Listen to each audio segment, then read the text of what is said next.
بسم اللہ الرحمن الرحیم۔ السلام علیکم۔ میری شادی کو 1 مہینہ ہی ہوا تھا۔ آج میں اور میرا شوہر بہت خوش تھے کیونکہ ان کی نوکری لگ گئی تھی۔ مجھ سے کہنے لگے آؤ چلو تمہیں باہر کھانا کھلانے کے لیے لے کر جاؤں۔ میں خوش ہوئی۔ میری ساس کہنے لگی ان چونچلوں کی کوئی ضرورت نہیں ہے، گھر بیٹھو، ہم سب کے لیے کوئی نہ کوئی چیز لے آؤ، ہم لوگ گھر میں ہی کھا لیں گے۔ مگر امان کہنے لگے کہ میں سائقہ کو باہر لے جا کر کچھ کھلانا چاہتا ہوں، آپ کے لیے بھی الگ سے لے آؤں گا، پیسوں کی اب کوئی کمی نہیں ہوگی انشاءاللہ۔ یہ کہہ کر امان میرا ہاتھ پکڑ کر باہر لے جانے لگے کہ میری ساس نے پھر سے شور ڈال دیا۔ میں نے کہا نا کوئی ضرورت نہیں اس چڑیل کو باہر لے کر جانے کی، اگر تم اسے لے کر گئے تو پھر میری لاش سے گزرنا ہوگا۔ کیوں اماں، کیوں لاش سے گزرنا ہوگا؟ امان نے حیرت سے پوچھا۔ میں اپنی حق حلال کی بیوی کو اپنے حق حلال کے رزق سے کھلانے لے کر جا رہا ہوں، آپ کو اس میں مسئلہ نہیں ہونا چاہیے۔ اگر میں اس کے ساتھ کوئی وقت گزارنا چاہتا ہوں تو یہ میرا حق ہے۔ تم بڑی فلسفی پڑھنے لگے ہو، ضرور اسی ڈائن نے تمہیں یہ پٹی پڑھائی ہوگی۔ میری ساس یہ سنتے ہی مجھ پر چلانے لگیں۔ اس کا کوئی قصور نہیں ہے، اس نے پہلے بھی بہت ظلم و ستم سہے ہیں، اب میں اسے قربانی کا بکرا نہیں بننے دوں گا۔ میں اسے زندگی کے رنگ دکھانا چاہتا ہوں، میں اسے یہاں پر کام کروانے کے لیے یا پھر ذلیل و رسوا کرنے کے لیے نہیں لایا۔ آپ خدا را امی اپنے دل سے یہ بیر نکال دیں، امان نے کہا اور میرا ہاتھ پکڑ کر باہر لے جانے لگے کہ ساس نے پھر سے مجھے پکڑ کر کھینچا۔ کہاں جا رہی ہو؟ گھر کے سارے کام رہتے ہیں، اب میں کیا اس عمر میں تمہاری خدمتیں کرتی پھروں گی؟ ساس کے کہنے پر میں پیچھے ہٹ گئی۔ امان اپنی آنکھوں میں غصہ لیے گھر سے باہر چلے گئے۔ انہیں بہت برا لگا تھا۔ میں نے کبھی سوچا نہیں تھا کہ میری ساس اس قدر بیر اپنے دل میں پال لیں گی، مگر میں خاموش رہی کیونکہ بولنے کا کوئی فائدہ نہیں تھا۔ مگر بعد وہ خبر آئی جس نے مجھے دہلا کر رکھ دیا۔ امان غصے میں باہر جا رہے تھے کہ ان کا ٹاکرا کسی گاڑی سے ہو گیا۔ دروازہ کھلا، دروازے کے باہر چیخوں کا ایک سمندر تھا جس میں سے مجھے یہ آواز ہی سننے کو ملی کہ امان اس دنیا سے چلے گئے ہیں۔ امان کے بارے میں کسی کو گمان تک نہیں تھا کہ وہ اتنی کم عمری میں ہم سب کو چھوڑ کر چلے جائیں گے۔ اپنی ماں سے غصہ کرنے کے بعد امان جب سڑک پر تیزی سے جا رہے تھے تو گاڑی نے ان کو ٹکر مار دی تھی اور وہ اس دنیا سے ہی چلے گئے۔ بس یہ خبر پورے محلے میں آگ کی طرح پھیل گئی تھی۔ میری ساس بین کرتے ہوئے رو رہی تھیں جبکہ میں خود بھی بہت پریشان تھی۔ میرے تو سر سے سائباں اٹھ چکا تھا۔ خالہ نے مجھے بوجھ سمجھ کر سر سے اتارا تھا، اب تو میں کہیں جا بھی نہیں سکتی تھی۔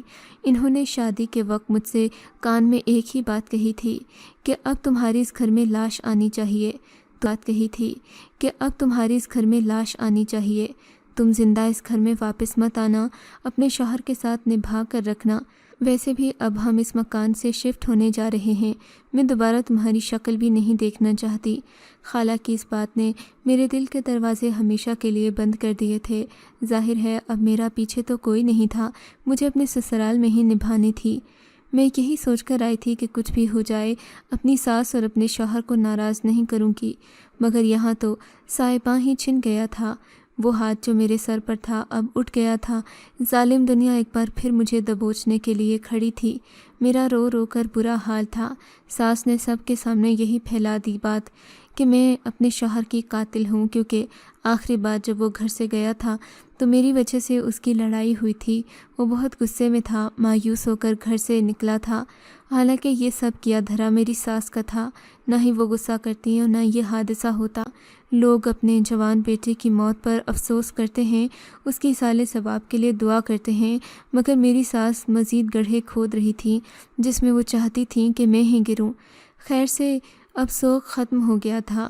3-4 دن گزرے تو میری ساس کی نظریں مجھ پر پڑنے لگیں۔ تم اب یہاں کیا کر رہی ہو؟ نکل جاؤ میرے گھر سے۔ پہلے تم اپنے باپ کو کھا گئی اور اب میرے بیٹے کو کھا کر بھی کیا تم کو سکون نہیں آیا؟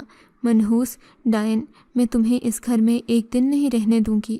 ساس کی یہ بات سن کر میرا دل کانپ اٹھا تھا۔ وہ مغرب کا وقت تھا، میں کہاں جاتی؟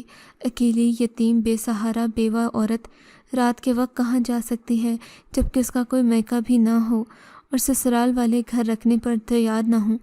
امی جان، آپ مجھے ایک رات کا وقت دے دیں، میں صبح ہوتے ہی یہاں سے چلی جاؤں گی، میں نے التجائی انداز میں کہا۔ کیوں؟ ایک وقت میں تو کون سا تیر مار لے گی؟ میں کہتی ہوں کہ ابھی اور اسی وقت میرے گھر سے نکل جا، اگر غیرت ہے تو یہاں ایک گھنٹہ بھی نہیں رکے گی۔ انہوں نے یہ کہہ کر اپنا منہ تو بند کر لیا۔ میں نے سوچا کہ شاید اس پر ہی اکتفا کر لیں گی، مگر ایسا نہیں تھا، یہ تو میری خوش فہمی تھی۔ رات کا کھانا پکنے سے ذرا پہلے میری ساس پھر میرے کمرے میں آئیں۔ تو ابھی گئی نہیں یہاں سے؟ میں نے تجھے کہا تھا نا کہ نکل جا یہاں سے۔ میں اس وقت کہاں جاؤں گی اماں جی؟ میں نے روتے ہوئے کہا۔ میں کیا جانوں کہاں جائے گی، جہاں سے آئی تھی وہیں جا، اس سے پہلے کہ میں تیرا سامان اٹھا کر پھینکوں خود یہاں سے چلی جا۔ ساس نے غصے سے بڑبڑاتے ہوئے کہا۔ میں سمجھی کہ وہ ایسا نہیں کریں گی، صرف دھمکی دے رہی ہیں، مگر یہ بھی میری خوش فہمی تھی۔ اگلے ہی لمحے انہوں نے میرا سامان نکال کر گلی میں پھینک دیا۔ میرے پاس ایک چھوٹا سا بستہ ہی تھا جس میں میری ضرورت کی چیزیں تھیں۔ زیور تو وہ پہلے ہی مجھ سے لے چکی تھیں، کیونکہ ان کا بیٹا جو مر گیا تھا، اور میری بیوگی کا ان کو 9 بجے میں اپنے گھر سے نکلی تھی۔ گلی میں بیٹھی میں کب تک رہتی؟ یہاں پر ہر آنے جانے والا مجھے گھور رہا تھا۔ میں نے سوچا میں تھوڑا آگے جا کر بیٹھتی ہوں۔ اب تقریباً رات کے 10 بجے تھے۔ اسٹریٹ لائٹ کی ہلکی پیلی مدھم روشنی میں آگے چلی جا رہی تھی۔ تھوڑی ہی دور جا کر دیکھا تو ایک آدمی کھڑا تھا جو مجھے بری طرح سے گھور رہا تھا۔ میں اسے دیکھ کر سمجھی کہ شاید یہ مجھے نہیں دیکھ رہا، اس کی عادت ہے، مگر چند لمحے اور وہاں کھڑی رہی تو اس نے سر سے پاؤں تک مجھے گھورنا شروع کر دیا۔ یہ دیکھ کر مجھے بہت عجیب سا لگا۔ میں وہاں سے گلی مڑی اور اگلی گلی میں آئی۔ یہ قدرے کھلی گلی تھی جہاں سے مین روڈ کا راستہ جاتا تھا، مگر وہاں بھی وہ آدمی میرے پیچھے پیچھے آ گیا تھا۔ اگرچہ وہ ایک ٹانگ سے لنگڑا تھا، مگر پھر بھی اس کی ہوس ایسی تھی کہ وہ میرا پیچھا کرتے کرتے دوسری گلی میں آ گیا۔ میرا دل بہت گھبرا رہا تھا، اور پھر اچانک مجھے دھچکا سا لگا جب وہ بالکل صحیح دوڑتا ہوا میرے قریب آ گیا۔ دراصل وہ لنگڑا نہیں تھا، وہ مجھے دھوکہ دینے کے لیے لنگڑا کر چل رہا تھا۔ جب اس نے اپنی رفتار تیز کی تو میرا دل کسی سوکھے پتے کی طرح کانپنے لگا۔ میں اس کے آگے آگے بھاگنے لگی، یہاں تک کہ میں ایک بڑے کھلے گھر کے دروازے سے اندر داخل ہو گئی۔ دروازے کے باہر ایک چوکیدار تھا اور یہ ایک بہت بڑا گھر تھا۔ میں نے اس کے اندر داخل ہوتے ہی دیکھا ہر طرف روشنیاں جل رہی تھیں۔ میرے دل کو امید ملی کہ میں کسی اچھی جگہ پر آ گئی ہوں، کیونکہ مین روڈ سے بھی کافی راستہ آگے جا کر یہ گھرانہ آتا تھا۔ وہ آدمی وہاں سے اندر داخل نہیں ہو سکتا تھا کیونکہ دروازے پر چوکیدار کھڑا تھا۔ چوکیدار نے مجھے عجیب نظروں سے اندر آتے ہوئے دیکھا، مگر اس نے مجھے منع نہیں کیا۔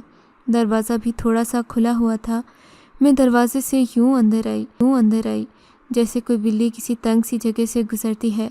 میں فوراً اس گھر میں داخل ہوئی اور اس چوکیدار کی منت کرنے لگی، خدا کے لیے مجھے بچا لو، میرے پیچھے گنڈا پڑا ہے، وہ سامنے کمرے میں چلی جاؤ۔ چوکیدار نے کہا۔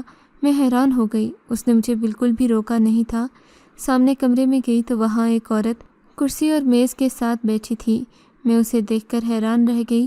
اس نے مجھ پر بالکل بھی غصہ نہیں کیا، کہنے لگی بیٹھ جاؤ۔ میں سامنے کرسی پر بیٹھی، مجھ سے میرے گھر کے حالات پوچھنے لگی۔ رات کے اس پہر بھی وہ بہت تر و تازہ لگ رہی تھی۔ کیا بات ہے، تم بہت پریشان لگتی ہو۔ میں نے اسے ساری کہانی سنا دی۔ اس پر وہ بولی، یہ دارالامان ہے، یہاں سب عورتوں کو حفاظت ملتی ہے۔ اگر تم کسی ایسے گھرانے سے آئی بھی ہو تو فکر مت کرو، میں تمہاری حفاظت کی ذمہ دار ہوں۔ ہم یہ ادارہ گورنمنٹ کے تحت چلا رہے ہیں۔ ہمیں امداد کرنے والے بہت سارے تنظیمیں بھی جو عورتوں کے حقوق کی حفاظت کرتی ہیں۔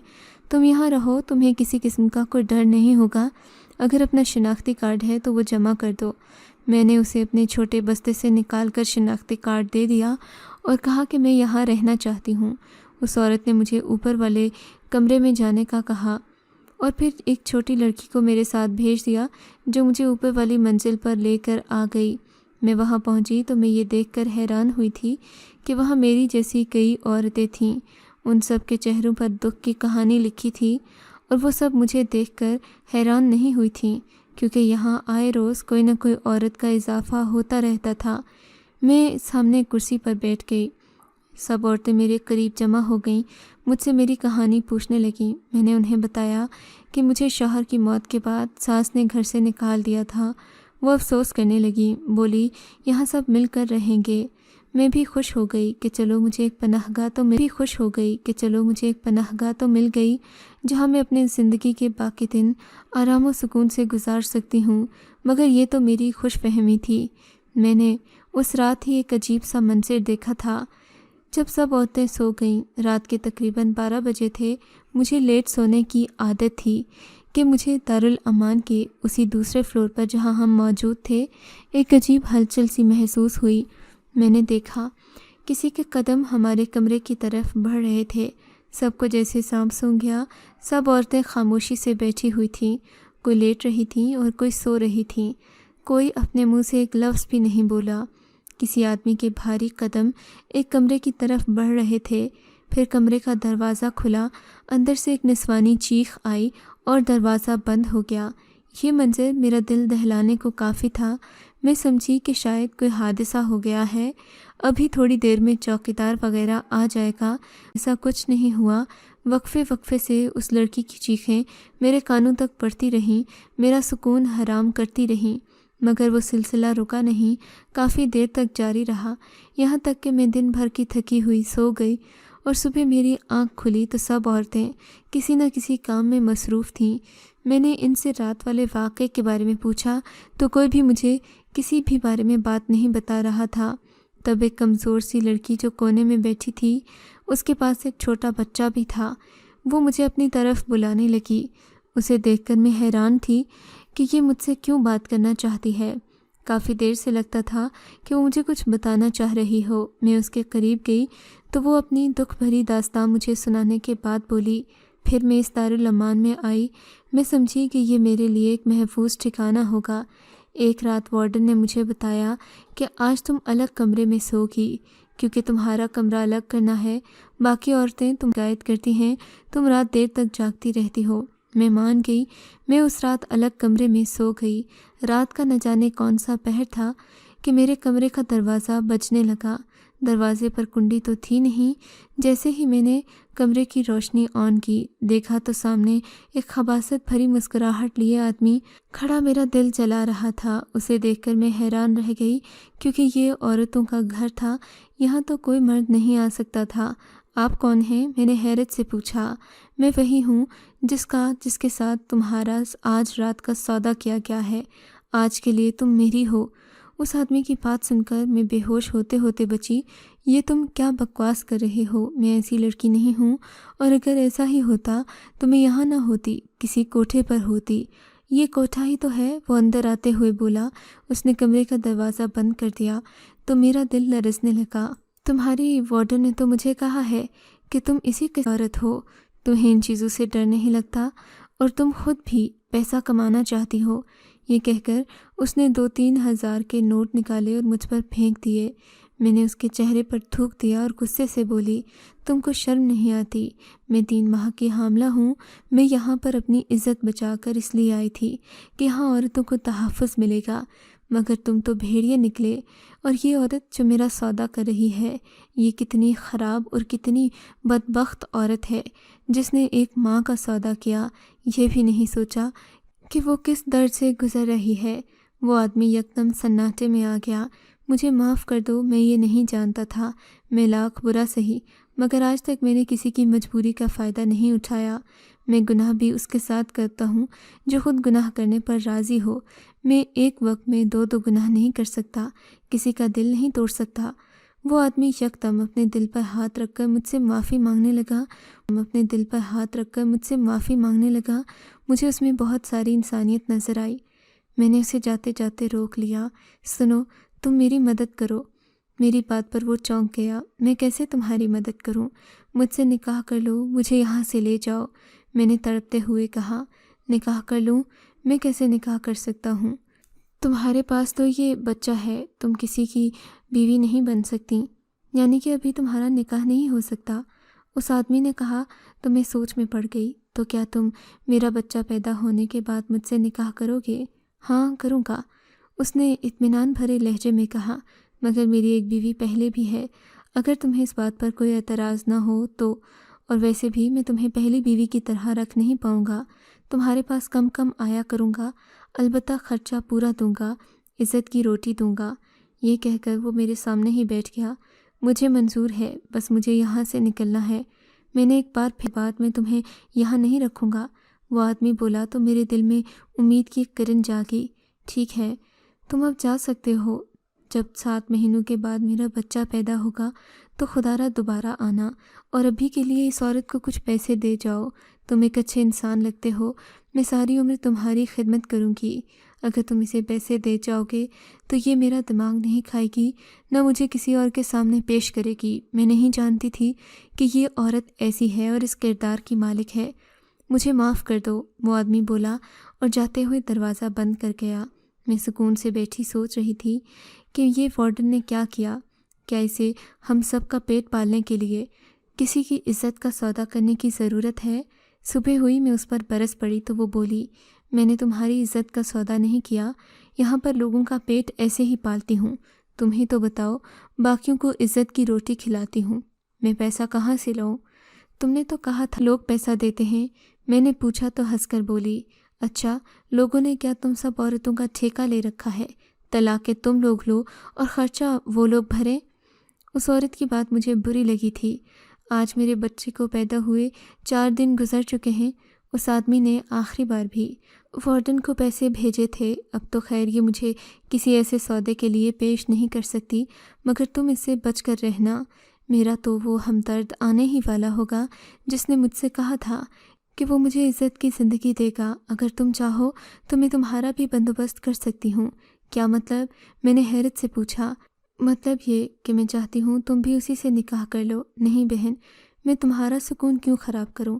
خدا تمہیں تمہاری شادی مبارک کرے۔ یہ کہہ کر میں وہاں سے اٹھ آئی۔ اب مگر میرے دل میں بہت خطرہ تھا۔ میں جانتی تھی کہ یہ وارڈن ہر نئی آنے والی لڑکی کے ساتھ ایسا ہی کرتی ہے۔ میں خاموش تھی مگر میرے دل میں سارا ڈر موجود تھا۔ میں جانتی تھی کہ میرے ساتھ بھی وہی ہوگا جو اس عورت کے ساتھ پہلے ہو چکا ہے، اس لیے میں خاموش بیٹھی رات کی منصوبہ بندی کر رہی تھی، مگر وہ دن کیسے گزرا پتہ ہی نہیں چلا۔ میں کچھ کر نہیں پائی۔ پھر رات ہوتے ہی دارالامان کی مالکن میرے پاس آئی اور بولی، تم دوسرے کمرے میں چلو، سب تمہاری شکایتیں کرتے ہیں، ویسے بھی اس کمرے میں جگہ کم ہے۔ کوئی بات نہیں، میں یہاں سو جاؤں گی۔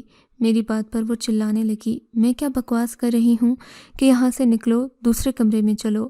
اس کی بات سن کر سب عورتیں مجھے حیرت سے دیکھنے لگیں، بولیں کہ جاؤ یہاں سے، ہماری بھی بے عزتی مت کرواؤ۔ مجبوراً میں اس کمرے سے نکلی۔ اس نے مجھے دوسرے کمرے میں لا پٹخا اور بولی، اب سے تم یہیں رہو گی۔ اس کی بات سن کر میں سمجھ گئی کہ اب یہ میرے ساتھ کیا کرنا چاہتی ہے۔ میں خاموشی سے اسے دیکھنے لگی، تب وہ وہاں سے چلی گئی۔ ابھی رہا تھا کہ میں نے وہاں سے بھاگنے کی ٹھان لی تھی، ویسے بھی مرکزی دروازہ ہر وقت کھلا رہتا۔ میں اپنے کمرے میں موجود سوچ رہی تھی کہ میں کیا ہی کروں کہ مجھے مخصوص بھاری قدموں کی آواز سنائی دی۔ میں نے آؤ دیکھا نہ تاؤ اپنا سب کچھ چھوڑ چھاڑ کر وہاں سے نکل پڑی۔ دروازے سے نکلتے ہوئے ہلکی سی آواز پیدا ہوئی تھی۔ وہ قدم میری طرف بڑھ رہے تھے، مگر اندھیرے میں وہ دیکھ نہیں پایا۔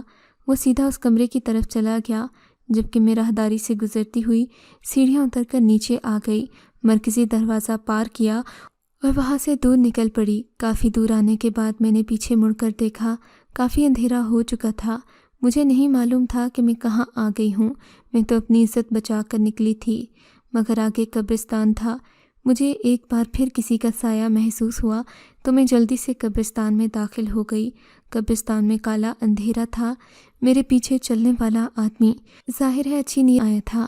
میں ڈر کے مارے کانپنے لگی، مگر قبرستان میں تو کوئی نہیں آتا۔ یہ سوچ کر میں قبرستان میں داخل ہو گئی۔ ابھی 2 منٹ ہی گزرے تھے کہ کسی نے میرے کاندھے پر ہاتھ رکھا۔ میں نے پیچھے مڑ کر دیکھا تو میں اچھل پڑی۔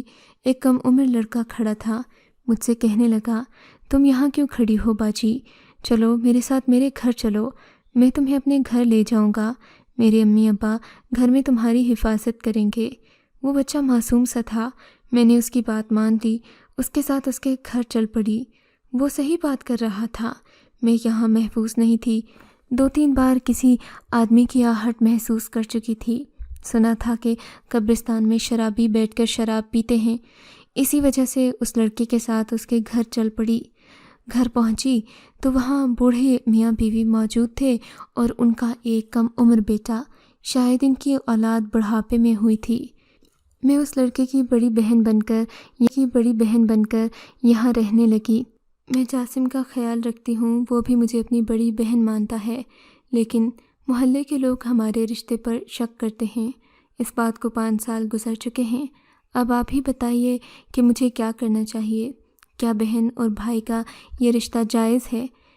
آپ کو اگر یہ کہانی اچھی لگی ہے تو اس ویڈیو کو لائک کیجیے اور اس طرح کی مزید کہانیاں سننے کے لیے ہمارے چینل کو ضرور سبسکرائب کیجیے۔ کہانی سننے کا شکریہ۔ آپ سے ملاقات ہوگی اگلی ویڈیو میں، تب تک کے لیے اللہ حافظ۔